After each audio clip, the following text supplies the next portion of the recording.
বাবার চরণে শতকোটি প্রণাম, বড়দের আন্তরিক সাইরাম।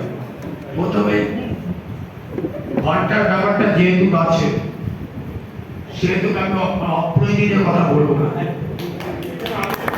আমি যার জন্য বলতে এসেছি আমার সমিতিগত কথাটা বলবো, আমরা আগামী দিনে কাজ কি করবো সেটা। নীলাকাশে সদাবন্ত শান্ত আনন্দ রূপীরম জ্ঞান পূর্ণম তাও বন্ধে সদ্গুরু সত্য সাইরাম। সাইরাম অসংখ্য সত্য সাই সেবা অর্গানাইজেশন তার পক্ষ থেকে আমি কনভেনার করে বলছি না, আমিও কিন্তু তাকে কোয়ার্ডিনেটর। আমার কনভেনার চেয়ার বলে কনভেনার মনে করছি আমি সবার মতো সেবা দাও এবং আমিও একজন কোয়ার্ডিনেটর। প্রত্যেক সদস্যের পক্ষ থেকে পরম পিতা শ্রী ভগবান সত্য সাই বাবার সেই চরণ কমলে অবনী প্রণাম এবং উপস্থিত সকলের প্রতি যথাস্থানে শ্রদ্ধা বৃত্তি শুভেচ্ছা এবং অশ্রু সাই।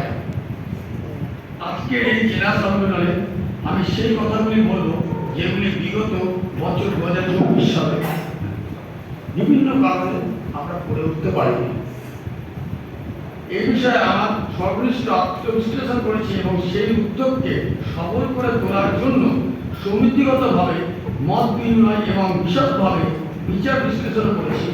এর প্রাসঙ্গিকতা প্রসূতি এবং প্রয়োগ সম্পর্কে নিশ্চিত হয়েই আজ এখানে প্রকাশ করছি। যদিও অল্প পরিসরে বিশদভাবে বলার সুযোগটুকু সেই লক্ষ্য সংক্ষিপ্ত হলেও বিষয়গুলি তুলে ধরার চেষ্টা করছি। প্রথমটা 2025-এ আমরা সবচেয়ে পিছিয়ে আছি বাল বিকাশ। আমার সমিতিগত আমি প্রবলেমটা বলবো পরবর্তীকালে করতে পারি। বাল বিকাশটা আমরা কিন্তু 2025-এ যাতে ভালোভাবে হয় তার থেকে আমরা অধিকার করতে বাবার কাছে 2025-এ রক্তদান শিবির আমরা মাঝে কয়েক বছর বন্ধ হয়ে গিয়েছিল। আমরা 2025-এ বাবার চরণ কমলে আমরা রক্তদান শিবির করতে ইচ্ছুক। জানি না উনি আমাদের আশীর্বাদ করলে আমরা নিশ্চয়ই এটা পারবো। 3 নম্বর সনাতন সারথী আমাদের যেটা বাবার এখানে আজকে আমি বলবো সেটা রাখার চেষ্টা করবো। আমাদের 24টা সনাতন সারথী আমরা 28 থেকে 30টা করবো, ছখানা বাড়াবো 25। এটা রাখবো, বেশিও হতে পারে। আর প্রত্যেকটা আমাদের দুটো অ্যাডাপ্টেড ভিলেজ আছে, আমরা ভিলেজে কিন্তু খুব কম সময় দিই।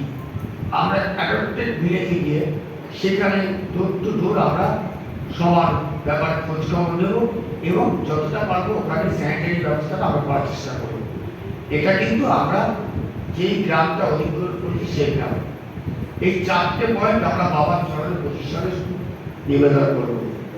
যা আছে কি করেছি সেটা বড় কথা না, 25-এ কি করবো আমরা এই 4টে বাবার চরণে নেব।